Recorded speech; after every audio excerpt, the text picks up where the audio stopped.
Hi friends, welcome to my channel. I am Sunique and this is my latest video in my Decan walk, and today I'm talking about the Two of Cups, and the dates associated with this are the 21st, 22nd of June, so the longest day, shortest night, on to about the 1st, 2nd of July. The associated major cards are the Empress and the Chariot, which we can see here. So this is the Rider-Waite Smith on the top line and we have the Thoth on the bottom line. Now the Empress is associated with the planet Venus, and the Empress is all about love.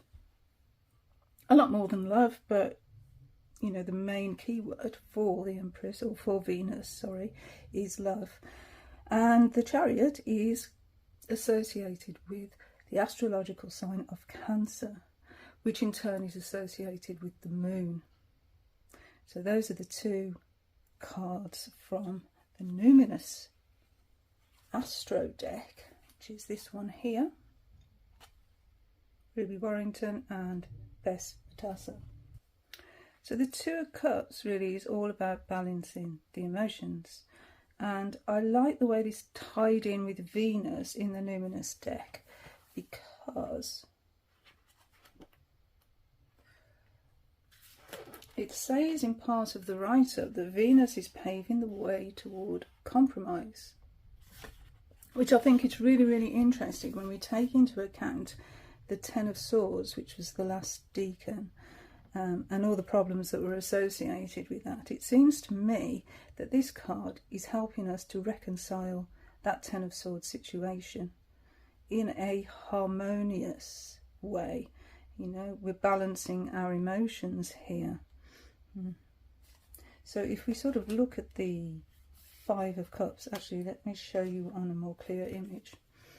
So if we look at the Five of Cups, the Two of Cups here, the card which is called Love itself, and Venus is called Love, interestingly enough, then we see the streams coming from this top lotus here, which I do believe is to do with the Tree of Life. So this is the very top of the Tree of Life, pure spirit, and then flowing down to Malkut, which is the earth plane. So if you see here these two cups, we've got 5 streams coming from each of the cups there, and 5 is sort of a chaotic number within the tarot. If you look at all the 5s in the tarot, they're the most difficult number in the suit. But because there's 2 5s, this now becomes 10, and this now becomes a more balanced energy. So carrying on with that theme of harmonious reconciliation that we see, or I see here, on the Empress card in the Thoth deck, there appears to be a dove here. So if you look at this image, we can see the dove in that top right corner above the moon. And in biblical terms, the dove was associated with peace. I mean, think about Moses sending out the dove to see if there was land, and it came back with an olive branch, which again represents peace. And also, I'm just show you this card here, which is from the medieval Scapini Tarot. I've just done a walkthrough of this deck, actually, by Luigi Scapini. I'll link it below. The interesting thing here, when we associate the Ten of Swords with the Two of Cups, if we look at this image in this cup, the silver cup, it looks like we're having a pretty bad argument there. And here is lust. And then we've got a pretty angry lion down here by the looks of things. So that's, you know, they're now coming together. They're making up maybe from this argument, and you know, the two opposites, the silver and the gold, are now coming together in a harmonious way. And I think it takes a lot of courage actually to make up after an argument when you've been felt really hurt, and I think that's depicted here in this lion, which shows us courage. And courage coming from spirit here with the wings. We've also got Kundalini rising as well, so this is a very active force here. and it's also a healing force because it's caduceus. I can't say it. Caduceus. We've got victory leaves here on the female figure, and we've got what looks like poppies maybe on the male figure here. So there's those associations as well. And we've got a house in the distance, so maybe that's the house that they're going to eventually bring children into the world and provide a loving home. So let's talk a little bit about Venus. So Venus as a goddess in Greek mythology was born from the sea. And she was born out of sea foam. So if you think of Botticelli's Venus on a seashell, that is, you know, the image that sort of comes to mind for Venus. I'll just tell you a little bit about the myth. So the story goes that the god Uranus had a son named Cronus who overthrew his father, castrating him and throwing his genitals into the sea, and this caused the water to be fertilised, and Venus was born from that in the sea foam, which was what you think it was. After the birth, she came ashore on a shell pushed along by the breath of Zephyrus, the god of the west wind. So that's the birth of Venus. Not an auspicious start, really. So my point being there is that if we're thinking about that Ten of Swords, then Venus herself and love self is born out of troubled waters. And again, the dove sent over troubled waters, the flood that Moses was involved with, building the ark, you know, to escape the flood and bringing the animals on board.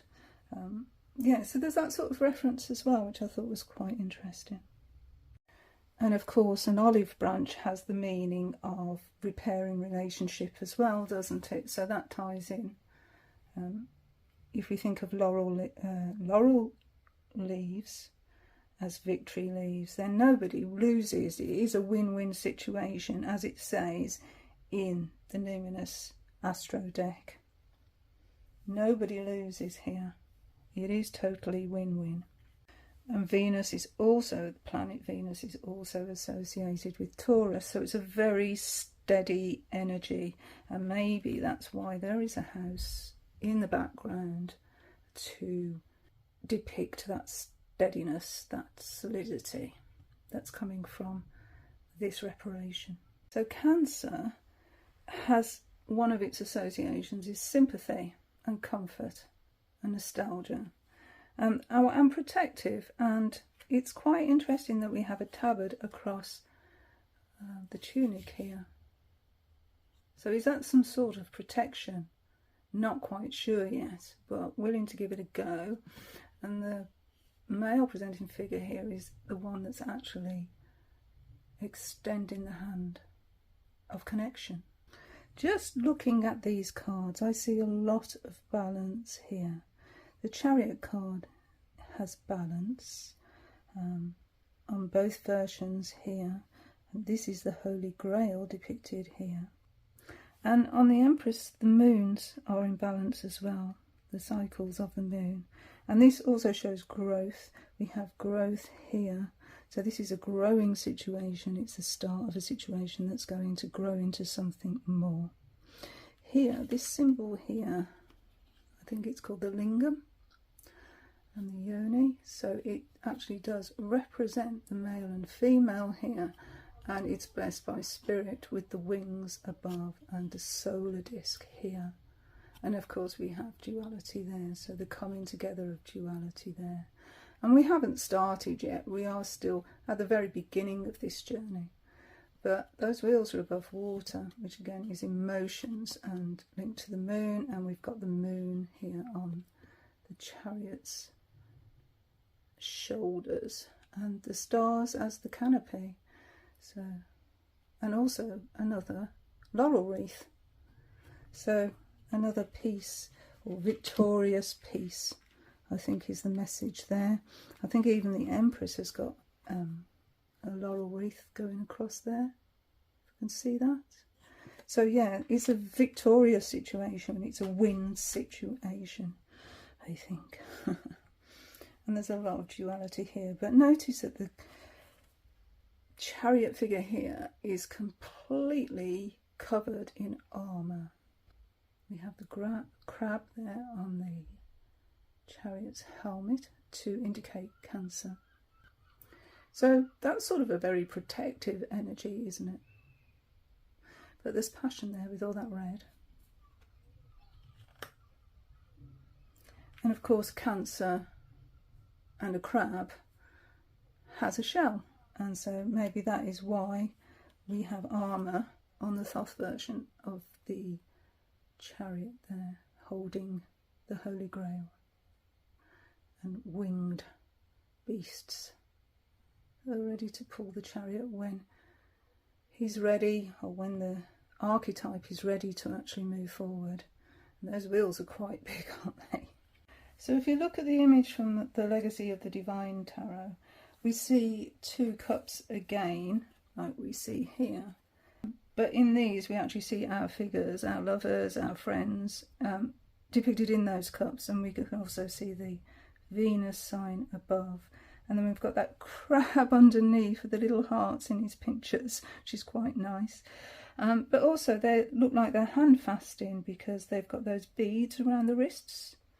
It says this is a card of recognition and romance. The 2 lovers from the major arcana connect once more. Embracing each other, their presence is represented here as reflections in each other's cups. So if we look at that reflection, then I think that's what attracts us to another person, isn't it? It's almost like we can see ourselves in someone else, and there's the connection. That's where the connection actually comes in. We think maybe we can be understood by somebody else if we connect in that way. And if we look at the Osho Zen Tarot, this actually one is called Friendliness as opposed to Love. And we have here 2 trees almost intertwined, but they're still individual, even though they are sort of connecting in the middle there. And if we look at the colours, we can assume that the blending of the colours will make another colour. So the 2 don't become one, the 2 become more than one, they become more than 2. Red and yellow becomes orange. And I like the write-up in the book about this one as well. Let me just read you a little bit about this card. Zoom in. So instead of relationship, they talk about relatedness. So this card indicates a readiness to enter the quality of friendliness.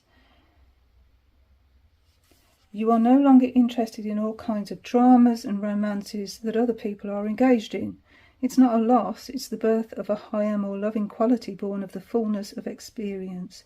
It is the birth of a love that is truly unconditional, without expectations or demands. And that's the sort of love that we're all aspire to, I think.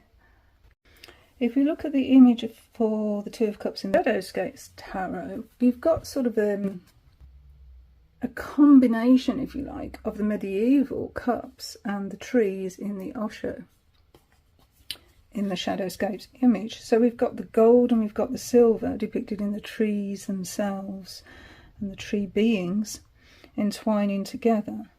We've got the fish, and the fish are flow. It all talks about flow, I think, in this card to me. And that echoes the Thoth, the way that the waters flow unimpeded here from spirit all the way down to Malkut. And in the write-up it says they are soulmates. They twist together to form one solid trunk, and yet they retain their individuality and their own colours. Like the harmonious swirl of a yin-yang, they circle one another in a liquid push and pull that unifies. They share a cup, their roots. So the 2 of Cups is about making a connection, a union or a partnership. It's a bringing together of opposites and the potential for bonding. Crowley calls this card Love Under Will. And I think to me that sort of means that we must be actually willing to undergo this. You know, as I said, it's a brave thing to do. We need courage to do this, and we need to be willing to do it as well. Being open to another does leave us absolutely vulnerable, and it's a trust relationship as well. And so Cancer, he's receptive to this energy in this instance. So I just wanted to take a little look at Poppy Palin's Everyday Enchantment Tarot, and here we've got our Empress, and I think it actually really shows an outpouring of love that we see here in this Two of Cups, this total flow and outpouring of emotion, unrestrained and welcoming with open arms. As well as being associated with the Empress and Cancer, the Two of Cups is also associated with the Queen of Cups. And I'm sort of thought about the negative or the reversed connotations of that Queen of Cups, where we could actually be looking at mother issues within this energy. So a negative Queen of Cups is, well, it's emotional control.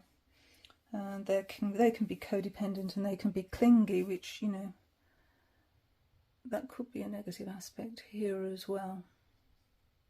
What's mine is mine. And very often, actually, there can be narcissists.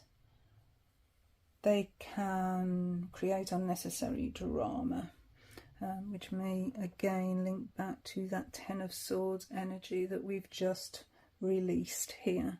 So maybe we need to release those beliefs, those core handed down beliefs we may have taken on board from our caretaker, who is probably doing their best they can, you know, but there is a negative aspect to that. So it's something to bear in mind with this card, but I won't go very deep into that. But yeah, just something to bear in mind. So the Two of Cups also reminded me, or brought to mind, the subject of equality.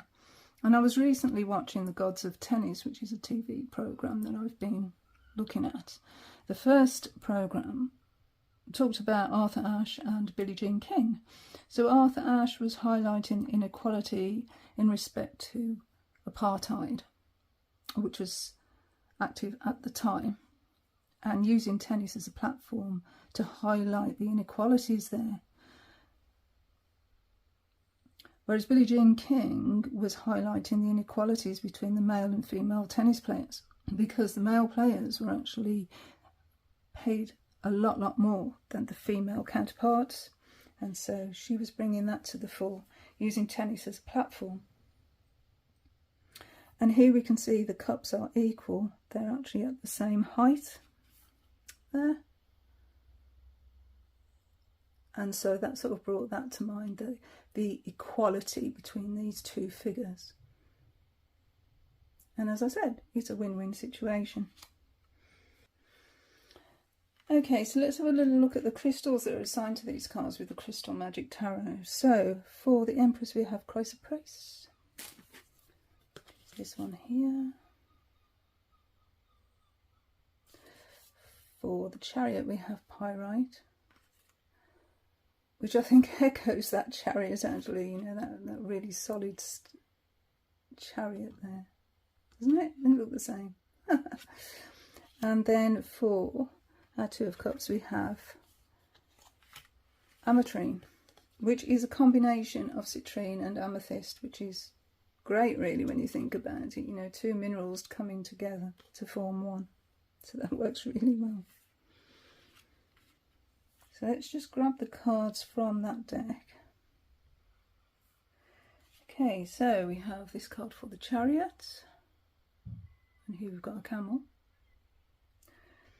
I think Pyrite for the Chariot here and Cancer just shows the more stable side of this sign, and the Queen of Cups. We have the Empress here, and the Fish, and then for the card itself, the Two of Cups. So here we have two figures entwined, and we've got those two glasses again, those two cups. Nice card. Okay, and we've got the lotuses here as well in the background, so it sort of echoes the lotuses in the Thoth Tarot. And of course the lotus is well grounded because the stems are in underneath in the mud, and they're well grounded. So put those together. So the crystal associated with the Two of Cups is ametrine, which is, as I said, amethyst and citrine melded together.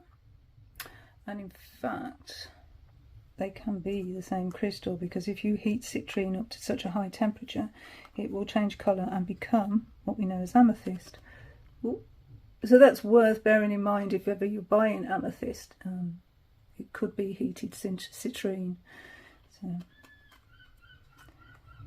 here we've got the yellow citrine colour, and we've got the purple amethyst colour in the two figures here, which is nice. Ametrine combines the grounding energy of amethyst with the uplifting energy of citrine. Ametrine brings harmony to relationships by aiding acceptance, releasing negative blocks and bringing solutions where it may have felt there were none to be found. And so that echoes back really, doesn't it, to that compromise with Venus in the Numinous Astro deck. This grounding, yet high vibe crystal can help you take control of your life with optimism and harmony. So yeah, harmony is the key word, I think, for this Two of Cups energy here. And so yeah, that's my little take on the Two of Cups and the first decan of Cancer. I hope you enjoyed it. I hope it was informative. And until the next time, thank you so much for being here, friends. Bye now. Bye.